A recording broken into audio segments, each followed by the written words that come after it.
I'm Neil Baldwin. I'm a professor in the Department of Theater and Dance. Welcome. I'm just here to get the show started because this show really belongs to the dancers, and they've had a very action-packed day so far. But the students that are here on this stage right now are the DanceWorks. DanceWorks are a very special group of writers. Oh, you already know who they are.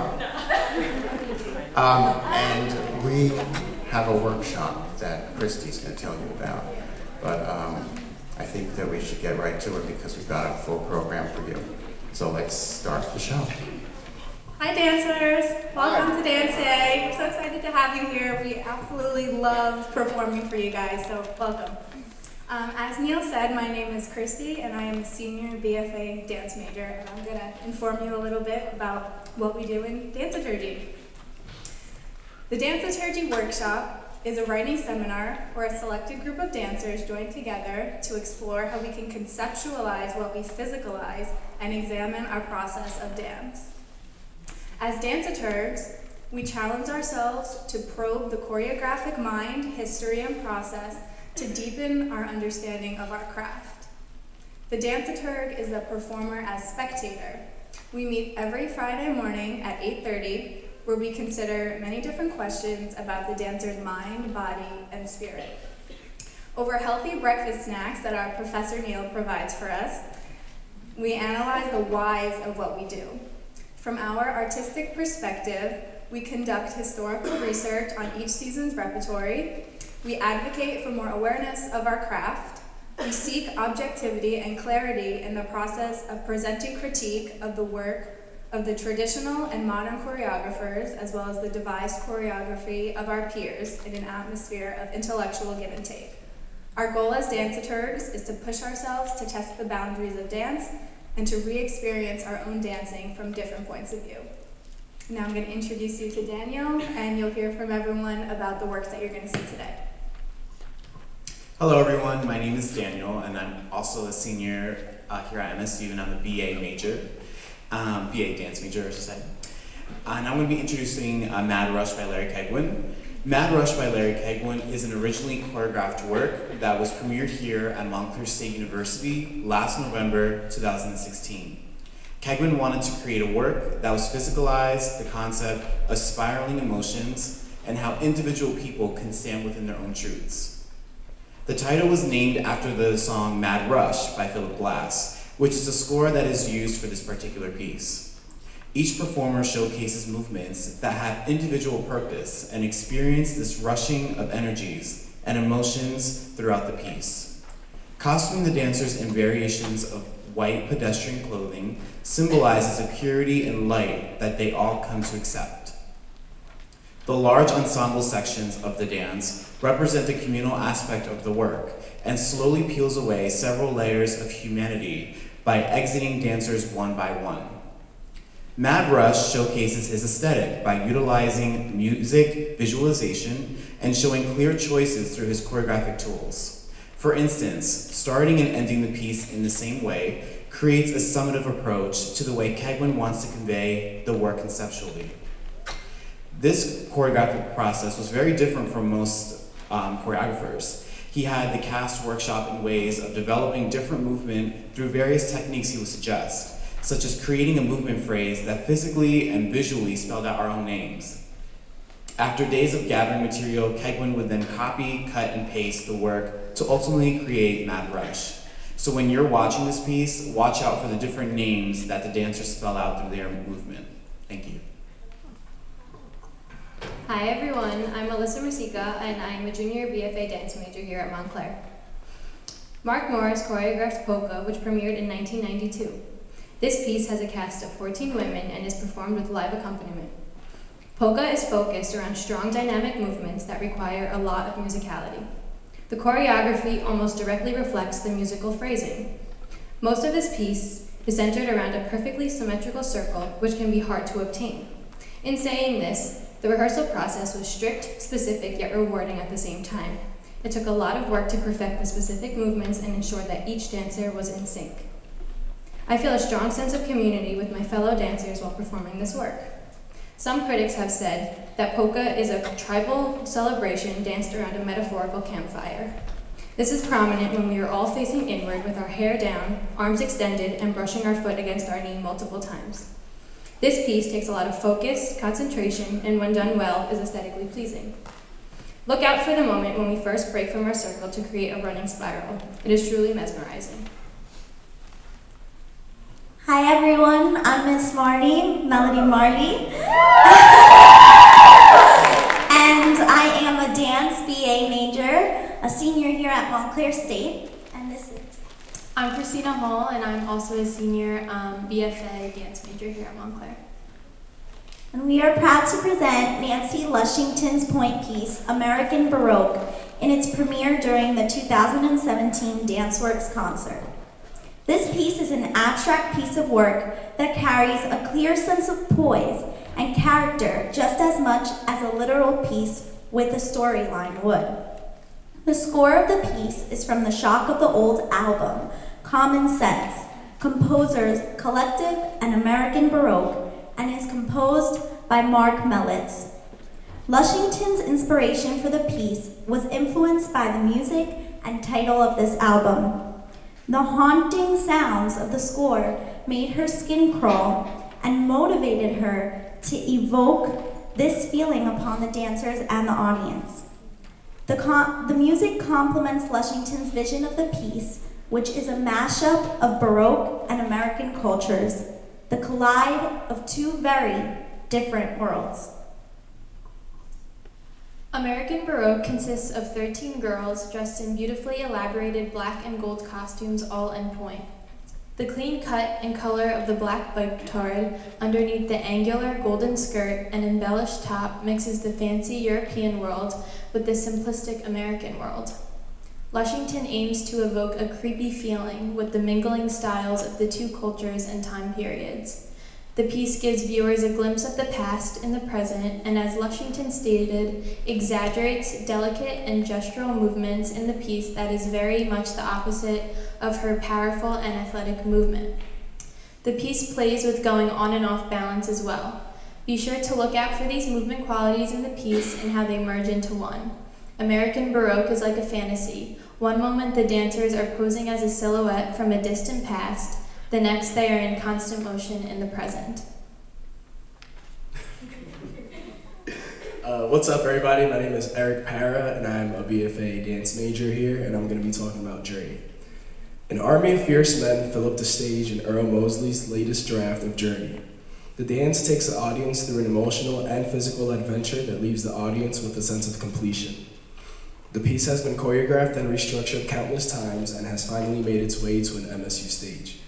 As all Earl Mosley pieces, Journey has continued to evolve choreographically even throughout the last couple of weeks leading up to this show. He feels it is his duty as a choreographer to keep his pieces fresh and evolving.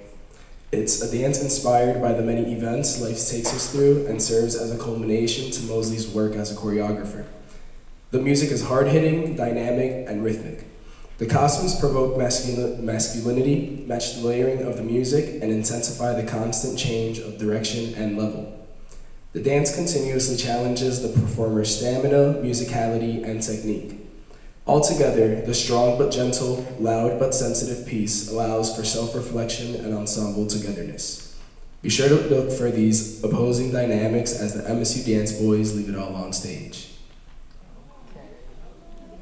Hi, I'm Jackie Kossoff. I'm a senior dance major, and I'm going to talk to you about Christian von Howard's To the Teeth, which premiered here at Montclair State University in November 2016.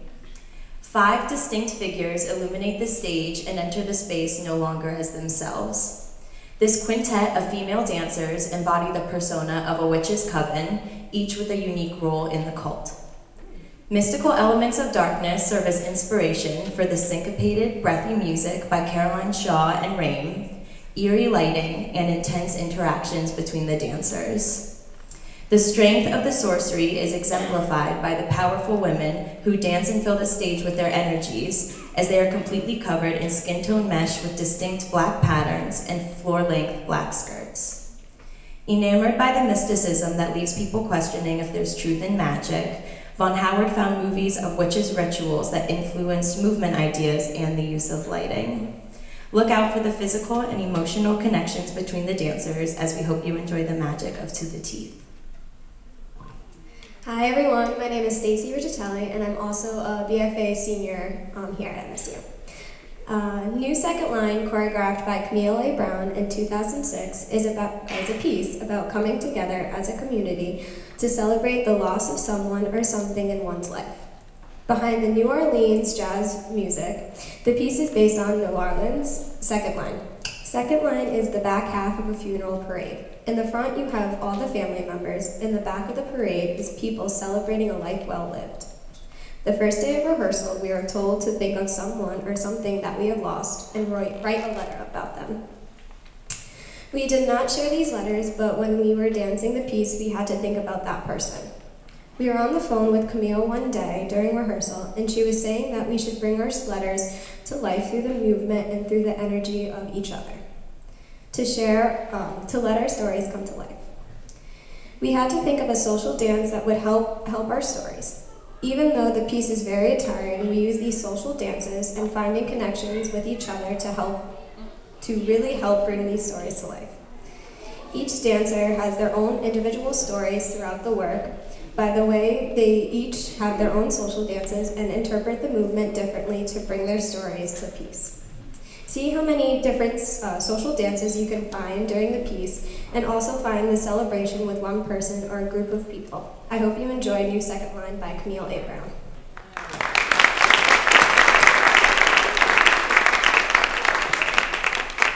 So we have a little time before the curtain goes up. I hope somebody out there has a question for any of our dancers before the show starts. Who's going to be brave? I know there's some brave people out there. Right? What about the people who cheered for Miss Martin? So can one of her young proteges ask her question for the rest of us? Are you excited to dance? Ooh. I am very excited to dance. I'm always excited to dance. I think everybody here is too, right guys? Even the thing about being excited, during show week it's hard because the energy, it's a lot to deal with physically, mentally, emotionally, but we find a way to pull through it, especially if it's your passion. Everybody sitting up here has a passion to dance, and it's really just finding that little motivation to keep you going. And I think we're very tired, but we are excited. We are.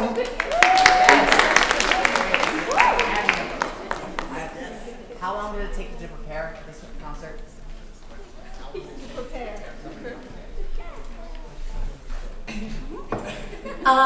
So a lot of these pieces we actually performed in our fall performance in November, but a lot of them we continued rehearsing throughout this semester as well. Some of the choreography changed, but we took the chance to go deeper into the choreography and make this performance even stronger. But the point piece that Melody and Christina were talking about is new this semester. And like I said, a lot of the pieces have changes as well. So it's taken a majority of the school year. Hi, we're so happy to be here. I'm just wondering, as a college student, what is something that you wish you had experience with before you transitioned to college? So as a teenage dancer, how did you make that transition to studying dance in college? And is there anything that you wish you had done in your high school years to help you along your path?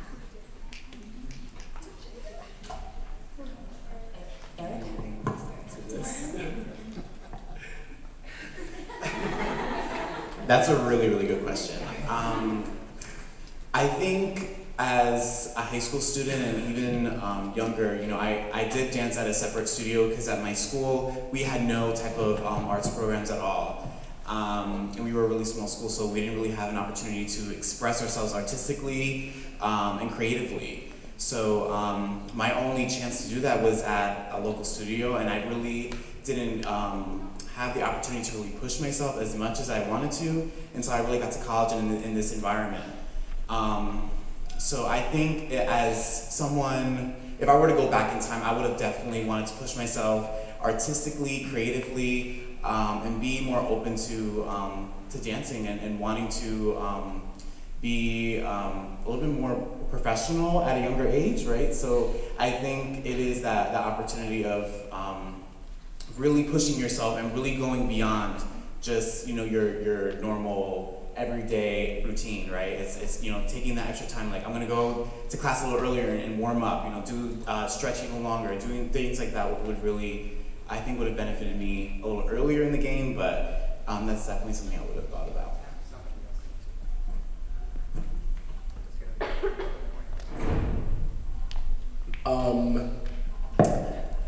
So my story is a lot different from Danny's because I didn't really start getting real dance training till I arrived at MSU.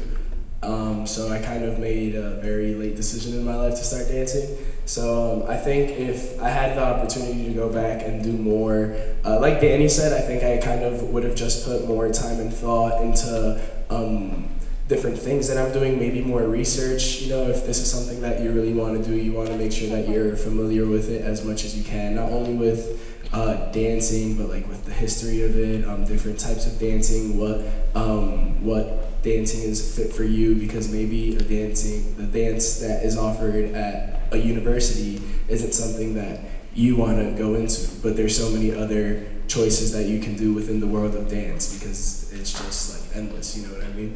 So I think just definitely getting to know your craft and know not only what you're good at, but what you want to get good at, because I think those can be two different things.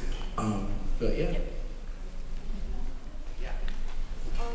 What is the difference between a dance minoring in dance and majoring? What's the difference? Like what opportunities do you get?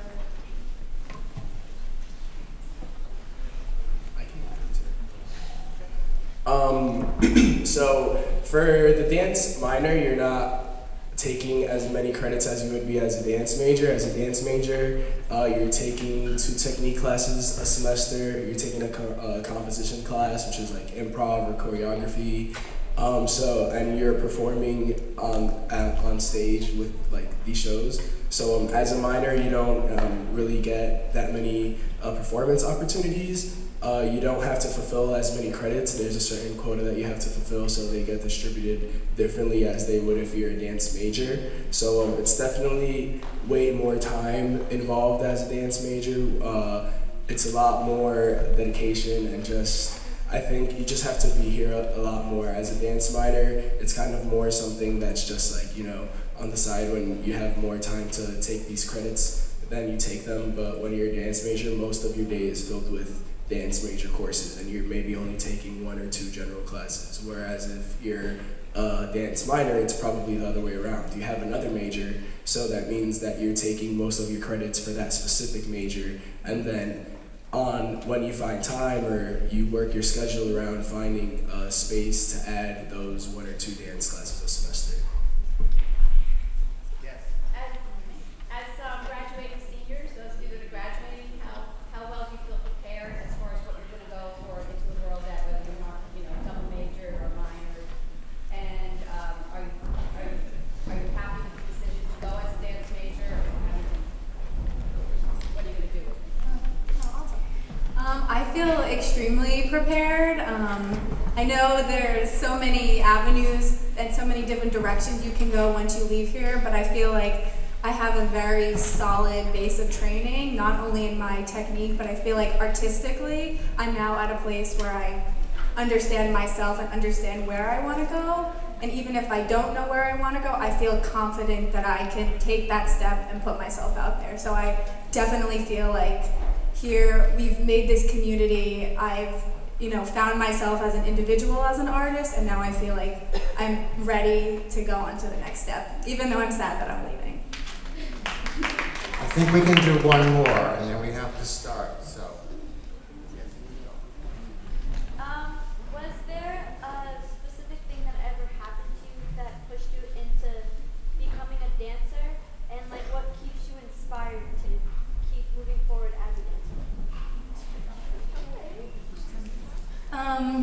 I don't think there was anything, I mean, I've grown up dancing. I've danced ever since I was little. What keeps us going every day, I think it's our passion and love for it. Also the people around us as well.